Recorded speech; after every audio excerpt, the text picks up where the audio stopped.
See on siin Tallinna külje all Rae vallas esimene Rae valla varjumiskoht ja mis selle varjumiskoha puhul kõige toredam on, selle tegid korda noored ise, aktiivsed noored kohalikud ja tegemist on siis endise vana tsiviilkaitse varjendiga. See olukord oli põhimõtteliselt nagu lootusetu, et keegi teine peale meie poleks seda kohta uskunud, et siin oli maast laeni, prügi, igast prahti, mingid muud koli täis. Me viisime siit välja circa 20 konteinerit mingit prahti. Laes oli veel mürgist asbesti, mille me siis kõik siit eemaldasime, välja viisime. Ja siis ta natukene muutus juba selliseks lootusrikkamaks, kui siin nagu ruumi juurde tekkis peale selle prahi eemaldamist.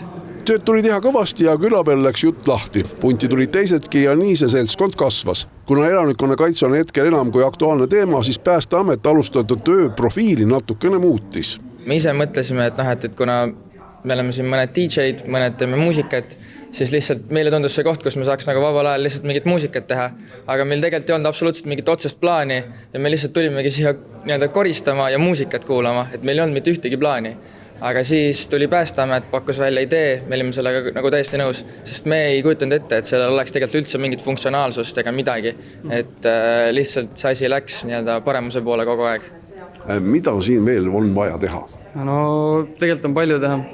Võib-olla oleks vaja vetsus käia, WC-d oleks vaja, mingit veevärki, joogivett ja tegelikult mõnest kohast võib-olla tilgub, võib-olla katus ära parandada sealt kohast ja tegelikult väga ei olegi rohkem. Täna käidi lausa siseministri eestvõttel seda hetkel valminud hoonet vaatamas. Põhjus selleks oli veelgi laiem, nimelt sellega seoses allkirjastas minister ka uue taotlusvooru, kus läheb jagamiseks 1,6 miljonit eurot ja see on just mõeldud väiksematele kogukondadele isikukaitseliste objektide rajamiseks. See on seesama, mida me soovime selle toetusega luua, anda kogukondadele võimalus siis kuni 50 000 eurot taotleda ja siis viia oma sellised kriisikindluse plaanid ellu. Et meie põhieesmärk on saavutada seda, et kriisikindluse peale mõtlemine ja planeerimine muutuks selliseks hügieeni küsimuseks.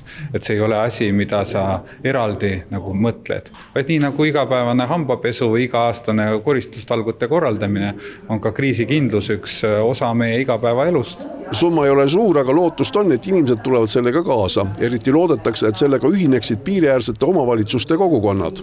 Selle toetusega me soovime rõhutada ka seda piiriäärsete piirkondade sellist olulisust või seda nagu tuge sinna rohkem suunata, sellepärast et meil on tõepoolest eelistatud on siis idapiiriäärsed omavalitsused, idapiiriäärsed maakonnad, kus on sellist ebakindlust ja ohutunnet. Eestimaal on selliseid nõukogude ajast jäänud kartulihoideid, päätise küüne ja suuri keldreid piisavalt, mida saaks nüüd hakata taastama just selle meetme abil.